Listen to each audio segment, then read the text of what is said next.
اب دیکھتا گیا کہ اچھائی ہے کہاں، تو مجھے میرے سفر نے اسلام کی منزل پر لا کر چھوڑ دیا۔ سبحان اللہ۔ اب سنو وہ کیا کہتا ہے جو بات ہے۔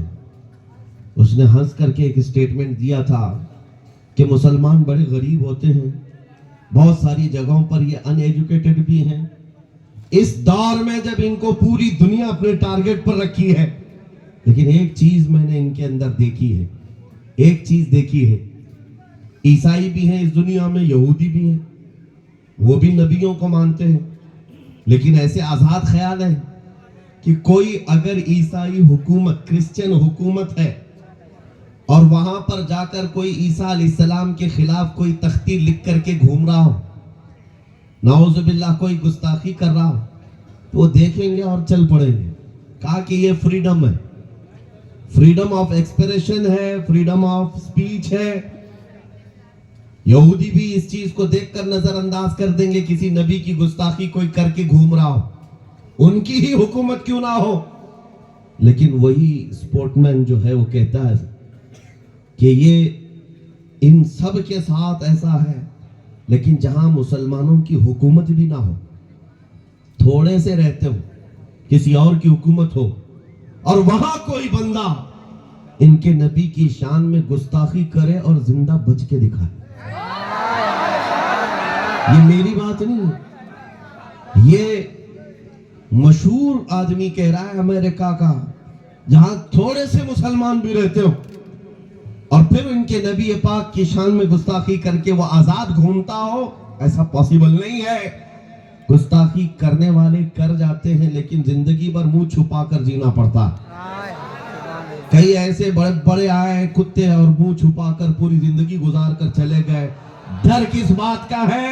ڈر اس بات کا ہے کہ 4 چھوٹے مسلمان بچوں کا بھی وہ سامنا نہیں کر پاتے، اس لیے کہ یہ اللہ کی طرف سے دیا ہوا رعب ہمارے بچوں میں بھی ہے، ہماری امت میں بھی ہے، آج بھی موجود ہے کہ گستاخی کرنے والا گوفے میں بیٹھ کر کر سکتا ہے، مجمع میں آنا یہ مردانگی کا کام ہوا کرتا ہے۔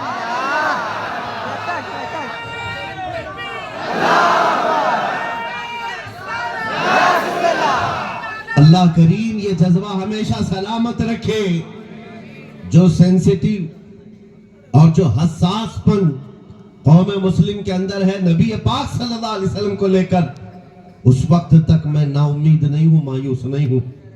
ہم بکھر گئے ہیں، منتشر ہو گئے ہیں، ہمیں پتا ہے ہمارے پاس اسباب کی کمی ہے، جگہ جگہ ہمیں پکڑ کر مارا بھی جاتا ہے، سب کچھ ہے، لیکن جب تک دولت عشق مصطفیٰ ساتھ ہے، پوری دنیا مل کر تمہارا پتہ نہیں اکھاڑ سکے گی۔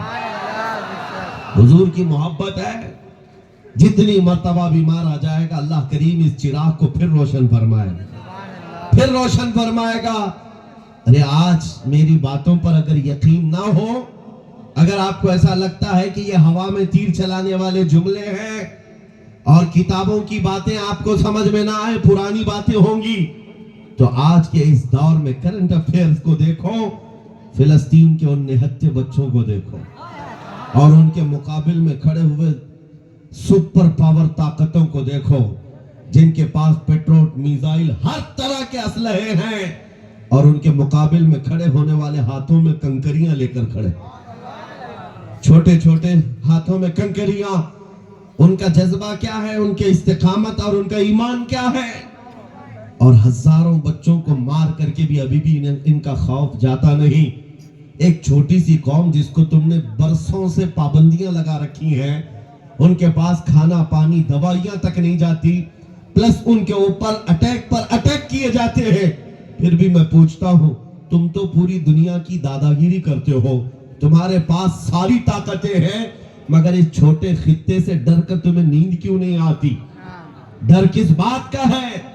یہی تو اقبال نے 100 سال پہلے کہا تھا، کچھ بات تو ہے کہ مٹی نہیں ہستی ہماری، کچھ بات تو ہے کہ مٹی نہیں ہستی ہماری، صدیوں رہا ہے دشمن دور زماں ہمارا، یونان و مصر و روما سب مٹ گئے جہاں سے، باقی مگر ہے اب تک نام و نشاں ہمارا، توحید کی امانت سینوں میں ہے ہمارے، آسان نہیں مٹانا نام و نشاں ہمارا، آسان نہیں مٹانا نام و نشاں ہمارا۔ باطل سے ڈرنے والے اے آسماں نہیں ہے ہم، 100 بار کر چکا ہے تو امتحان ہمارا۔ آج کے بچوں کے لیے میں یہ خطاب کرتا ہوں، کیونکہ آپ تاریخ پڑھتے نہیں ہیں، آپ کے ہاتھ میں انٹرنیٹ دیا گیا، تھما دیا گیا ہے، آپ کو ایسا لگتا ہے کہ یہ سارا انٹرنیٹ پب جی کھیلنے کے لیے، گیم کھیلنے کے لیے، یوٹیوب، فیس بک، انسٹا چلانے کے لیے۔ ذرا تاریخ پڑھ لینا تو پھر تم بھی جوان نظر آنے لگ جاؤ گے۔ تمہیں بھی یہ معلوم ہونا چاہیے کہ ہمارے اسلاف کون تھے جن کا نام لینے سے بھی آج کتراتے ہیں دنیا، اور انہیں اس بات کا ڈر ہے کہ ان کے ہاتھوں میں وہ تاریخ آنے نہ دی جائے کہ تمہیں موبائل میں 24 گھنٹے مصروف کر کے رکھا جائے، تاکہ خوف اس بات کا ہے کہیں یہ تاریخ پڑھ لیا کسی محلے سے پھر صلاح الدین نہ پیدا ہو جائے، کہیں سے کوئی شہاب الدین نہ اٹھ جائے، کہیں سے کوئی ٹیپو سلطان نہ آ جائے، کہیں سے جو ان کے درد کا سبب ہے اورنگزیب نہ آ جائے۔ یہ ڈر اس بات کا ستاتا ہے کہ یہ تاریخ نہ پڑھے، تاریخ نہ پڑھے، تم کو نشہ میں ملوث کر کے رکھا جائے، تم انٹرنیٹ کی تباہیوں میں اپنے آپ کو برباد کر کے رکھے رہو۔ عزیزان گرامی، میں آپ سے مخاطب ہو کر کے ایک بات کہنا چاہتا ہوں، نکل آؤ اس بستی سے، دنیا ابھی بھی تمہارے انتظار میں ہے۔ اللہ کریم قرآن میں فرماتا ہے وَلِلَّهِ الْعِزَّةُ وَلِرَسُولِهِ وَلِلْمُؤْمِنِينَ، عزت تو اللہ کی ہے، عزت تو رسول کی ہے، عزت تو ایمان والوں کے لیے ہے۔ اور اللہ کریم فرماتا ہے وَكَانَ حَقًّا عَلَيْنَا نَصْرُ الْمُؤْمِنِينَ، ہم نے اپنے اوپر لازم کر لیا ہے، مدد کریں گے تو ایمان والوں کی مدد کریں گے۔ جب تمہارے پاس اتنے ساری باتیں ہیں موجود، اللہ کی مدد آئے گی تو پھر ڈرے سہمے جینے کی کیا وجہ ہے؟ اس طرح کی زندگی گزارنے پر مجبور ہونے کی کیا وجہ ہے؟ نکل آؤ، اور عزت جو آج بندے، آج جو نوجوان ماڈرنٹی میں ڈھونڈ رہے ہیں، ماڈرنزم میں ڈھونڈ رہے ہیں، ان کو ایسا لگتا ہے بالی ووڈ اور ہالی ووڈ کے پیچھے بھاگنے پر سٹار بن جائیں گے، خاک سٹار بنیں گے۔ وہاں کا حال تو یہ ہے، جوانی ختم ہو گئی تو ریٹائرمنٹ مل گیا، اور جب چہرے پر جھریاں پڑ گئی، کمر ٹیڑھی ہو گئی، تو اب وہ پردے میں ناچنے والا نہیں ہوگا، دنیا دوسرا ہیرو ڈھونڈ لیتی ہے۔ وہاں بڑھاپا آ گیا تو اسے سائیڈ بٹھا دیا جاتا ہے، صرف اور صرف جوانی کا غازہ چمکاتا ہے، اور جوانی کی خوبصورتی کو لوگ ہاں ہاں کرتے رہتے۔ لیکن جیسے جوانی ختم ہو گئی، عزت بھی چلی گئی، ڈیوٹی بھی چلی گئی، ریٹائرمنٹ کی ایک مشکل زندگی گزارنی پڑتی ہے، اس کو عزت کہا جاتا ہے۔ لیکن آؤ، مصطفیٰ کریم صلی اللہ علیہ وسلم کے قدموں میں جو بندہ جتنا بوڑھا ہوتا ہے اتنی عزت اس کی بڑھتی چلی جاتی ہے۔ کیا آپ نے، ہو سکتا ہے یہاں وہ آنکھیں ہوں گی جو حضور تاج الشریعہ کو دیکھی ہوں گی، اعلیٰ حضرت عظیم البرکت کے اس جانشین کو دیکھی ہوئی آنکھیں ہوں گی، 75 سال کی عمر میں جو حسن و جمال لے کر کے وہ بکھیرنے اپنے مریدوں کے درمیان آتے۔ قسم خدا کی میں کہہ رہا ہوں، 1,00,000 جوان ایک طرف بٹھاؤ، ایک طرف جانشین اعلیٰ حضرت کو بٹھاؤ، 1,00,000 کی طرف تمہاری نظریں نہیں جائیں گی، اس ایک حسین چہرے کی طرف نظریں اٹھیں گی۔ وجہ کیا ہے؟ یہ حسن و جمال پاؤڈر لالی میک اپ کا نہیں ہے، میرے مصطفیٰ کے قدموں سے ملا ہوا، عزت رسول اللہ کے قدموں میں ہے۔ اسی لیے اقبال نے کہا تھا آبروئے ما زنا میں مصطفیٰ، ہم سب کی عزت و آبرو مصطفیٰ کے نام سے ہے، حضور پاک کے نام سے ہے۔ اگر اس نام کی تم نے حفاظت کی تو اللہ تمہاری عزت کی حفاظت فرمائے گا۔ اگر حضور پاک کی عزت محفوظ ہے، ہم سب کی عزت محفوظ ہے۔ لیکن کوشش یہ بھی ضروری ہے، ہمارے اندر اتنا حساس پن ہونا چاہیے کہ ہم ہر چیز کو کمپرومائز کر لیتے ہیں، برداشت کر لیتے ہیں، لیکن نبی پاک صلی اللہ علیہ وسلم کی عزت کے خلاف کبھی برداشت نہیں کرتے۔ تاریخ کی سچائیاں یہ بتاتی ہیں، ہماری تاریخ یہی ہے۔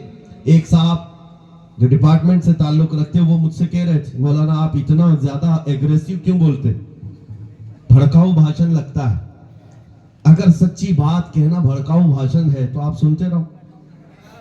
حضور پاک صلی اللہ تعالیٰ علیہ وسلم کی محبت میں بات کرنا، ہم بھڑکاتے نہیں ہیں، سوئے ہوئے دلوں کو اٹھاتے ہیں۔ بات صرف اتنی ہے۔ انہوں نے ہم سے کہا کہ آپ بھی کیوں بولتے ہیں اتنا زیادہ؟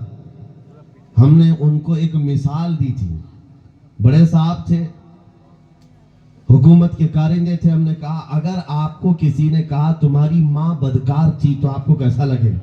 وہ کرسی چھوڑ کر کھڑے ہو گئے. کہا میں تو آپ سے اچھی بات کر رہا ہوں, آپ میری ماں پہ چلے گئے. میں نے کہا ایگزامپل دیا, میں نے مثال دیا, گالی نہیں دیا. کہا میری ماں پر آپ مثال کیوں دے رہے؟ میں نے کہا آپ کو اپنی ماں کے خلاف مثال دینا بھی برداشت نہیں. تو سنیے کان کھول کر, مسلمانوں کے لیے جذبات یہ ہے, کروڑوں ماؤں سے زیادہ مسلمان اپنے نبی سے محبت کرتے ہیں. سبحان اللہ. ماؤں کی محبت اپنی جگہ پر, لیکن ہمارے لیے ایمان ہے.